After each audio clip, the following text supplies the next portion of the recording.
திராவிட மொழி ஆராய்ச்சி ஒரே குடும்ப மொழிகளை ஆராய்தல் என்கின்ற அடிப்படையில் திராவிட மொழிகளைப் பற்றிய ஆராய்ச்சி 19ஆம் நூற்றாண்டிற்கு முன்னர் மேற்கொள்ளப்பட்டது என்று கூற இயலாது. குமரிலபட்டரின் தந்திர வார்த்திகா ஆந்திர திராவிட என்கின்ற சொல்லை தெலுங்கு தமிழ் மொழிகளை குறிக்கும் நோக்கத்தில் குமரிலபட்டர் பயன்படுத்தியதாக சொல்கிறார்.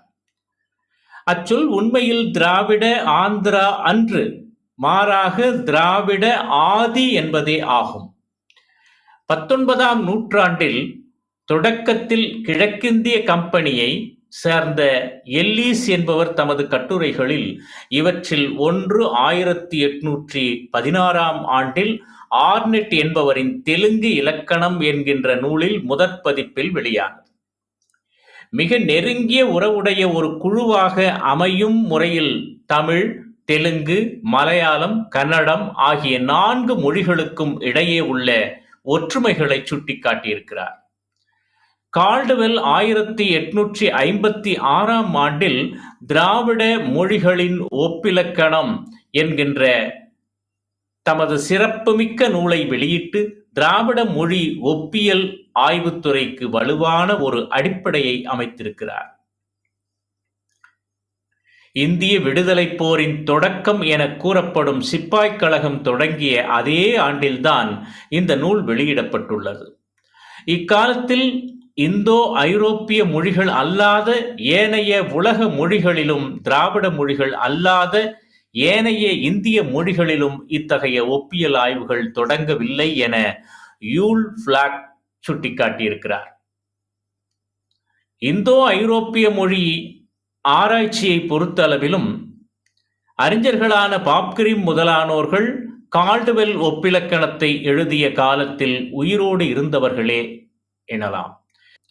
கால்டுவெல்லின் நூல் வெளியாவதற்கு முன்னர் 4 ஆண்டுகளுக்குள் தான் ஸ்லாவ் மொழி மற்றும் கெல்டிக் மொழிகளின் இலக்கணம் வெளியாயிற்று.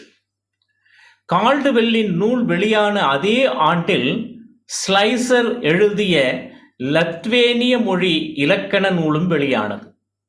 புத்திலக்கண ஆசிரியர்கள் ஆராய்ச்சி அரங்கில் வரத் தொடங்காத காலம் அது. எனவே இத்தகைய சூழ்நிலையில் கால்டுவெல் எழுதிய இந்த நூலின் பெருமையை குறைத்து மதிப்பிட முடியாது. அவர் காலத்தில் ஒளியியல் துறை வளர்ச்சி பெற்றிருக்கவில்லை. கால்டுவெல்லின் ஒப்பிலக்கண ஆராய்ச்சி அக்காலத்தில் கண்டறியப்பட்ட எல்லா திராவிட மொழிகளையும் கருத்தில் கொண்டதுதான். என்றாலும் அடிப்படையில் அது தமிழ், மலையாளம், கன்னடம், தெலுங்கு ஆகிய 4 திருந்திய திராவிட மொழிகளை அடிப்படையாக கொண்டதே என்று கூறலாம். அக்காலத்தில் ஏனைய மொழிகளை பற்றிய ஆய்வுக்குரிய செய்திகள் மிக மிக குறைவு. ஆகையால்தான் கால்டுவெல்லின் நூலை தெலுங்கினை உள்ளடக்கிய 4 தென்திராவிட மொழிகளின் ஒப்பிலக்கணம் என்றே கூறலாம். உலகம் படைக்கப்பட்ட நாளில் ஒரே மொழிதான் இருந்தது என்ற விவிலிய நூலின் கருத்தினை நிறுவுவதற்காக இந்நூலின் பெரும் பகுதி திராவிட மொழிகளை பிற குடும்ப மொழிகளுடன் ஒப்பிட்டு காட்டுவதற்கே பயன்படுத்தப்பட்டிருக்கிறது. தமிழ் சொற்களின் தொன்மையும் தூய்மையும் கால்டுவெல்லை பெரிதும் கவர்ந்திருக்கலாம். எனவே பழமையானவை என இன்று கருதப்படும் பிற திராவிட மொழி சொற்களுக்கு பதில் தமிழ் சொற்களே பழமையானவை என காட்ட அவர் விழைந்துள்ளதையும் காண முடிகிறது. கால்டுவெல்லின் நூல் வெளியாகி 100 ஆண்டுகளுக்கு மேல் ஆகிவிட்டது. ஆனால் இப்புதிய துறையில் அவரது பணிகள் இன்றளவும் நிலைத்திருக்கின்றன. இதற்கு பின்னரும் நடைபெற்ற பணிகளில் இந்திய மொழிகளின் கணக்கீடு ஒரு பெரும் முயற்சியாகும். முண்டா மொழிகள், திராவிட மொழிகள் பற்றிய ஸ்டென்னோ என்பவரால் தயாரிக்கப்பட்ட இந்திய மொழிகளின் கணக்கீட்டின் 4வது தொகுதி விரிவான ஆய்வின் முடிவன்று. இந்திய அறிஞர்கள் சிலரும் திராவிட மொழி ஆராய்ச்சியில் ஈடுபட்டிருக்கிறார்கள். அவர்களில் காலம் சென்ற திரு எல்.வி. ராமசாமி ஐயர் அவர்களே மிகுதியும் எழுதியவர்.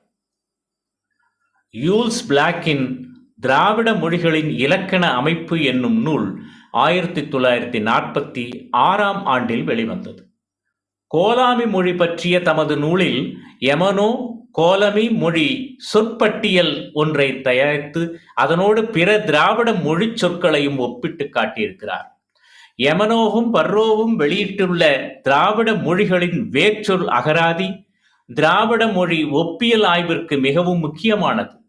பல்வேறு அடிப்படை சான்றுகளில் இருந்து கிடைக்கும் மூலங்களை சோதித்து சரிபார்த்து பகுத்து ஆய்வு நடத்தி திருத்தி தொகுத்து தரப்பட்டுள்ள ஒரே நூல் என்கின்ற வகையில் இந்த நூல் மிகவும் சிறப்புடையது. இந்த அகராதியின் மற்றொரு பதிப்பாசிரியரான பர்ரோ கீழ்த்திசை ஆப்பிரிக்கா தொடர்பான ஆராய்ச்சி நிலையத்தின் இதழில் வரலாற்று சிறப்புடைய திராவிட மொழி ஒப்பியல் ஆய்வு கட்டுரைகளின் மூலம் தமது கருத்துக்களை வெளிப்படுத்தியிருக்கிறார்.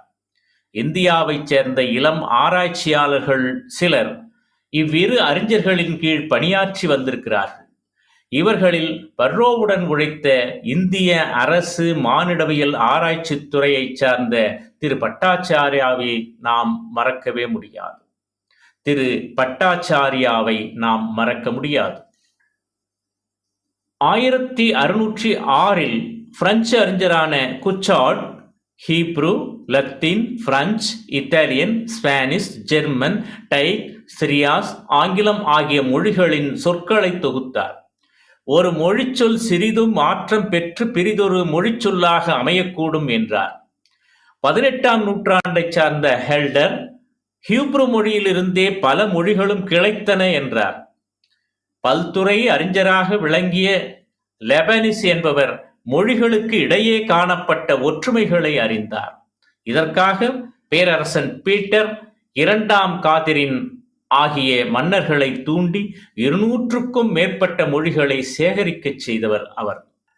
லாரன்சோ ஹெர்வாஸ் என்பவர் ஆசியா, ஐரோப்பா, அமெரிக்க கண்டங்களில் பேசப்படும் 300 மொழிகளின் சொற்களை சேகரித்தார். அதுலாஸ் என்னும் ஜெர்மானிய அறிஞர் தெற்கு ஆசியா, மேற்கு ஆசியா, ஐரோப்பிய நாடுகளில் வழங்கிய மொழிகளையும் கிரீக், லத்தீன் மொழிகளையும் தொடர்புபடுத்தி தமது கருத்துக்களை தெரிவித்தார். இந்நூற்றாண்டில் லூடால் என்பவர் செமிட்டிக் மொழிகளையும், லூயிட் என்பவர் கெல்டிக் மொழிகளையும், கியார்மதி என்பவர் அஸ்கேயரின் பினிஷ் மொழிகளின் இனத்தொடர்பு பற்றியும் ஆராய்ந்து நூல்களை வெளியிட்டுள்ளனர். ஒப்பு மொழியியலுக்கும் அதனால் மொழிகளை இன அடிப்படையில் பிரித்து வகை செய்வதற்கும் வித்திட்டவர் சர் வில்லியம் ஜோன்ஸ் என்பவர்.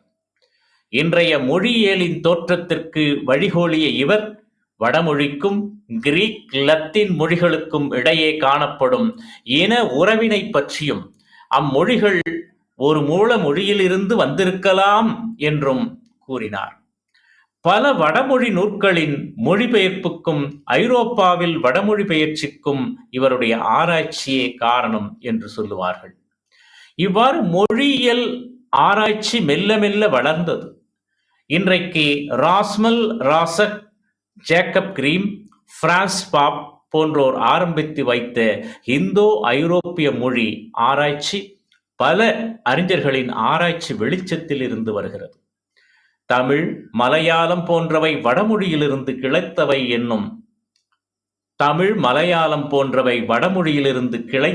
என்னும் எண்ணத்தை நீக்கி திராவிட மொழி குடும்பத்தை உலகுக்கு உணர்த்திய அறிஞர் கால்டுவெல் திராவிட மொழியியலின் தந்தையாக கருதப்படுகிறார்.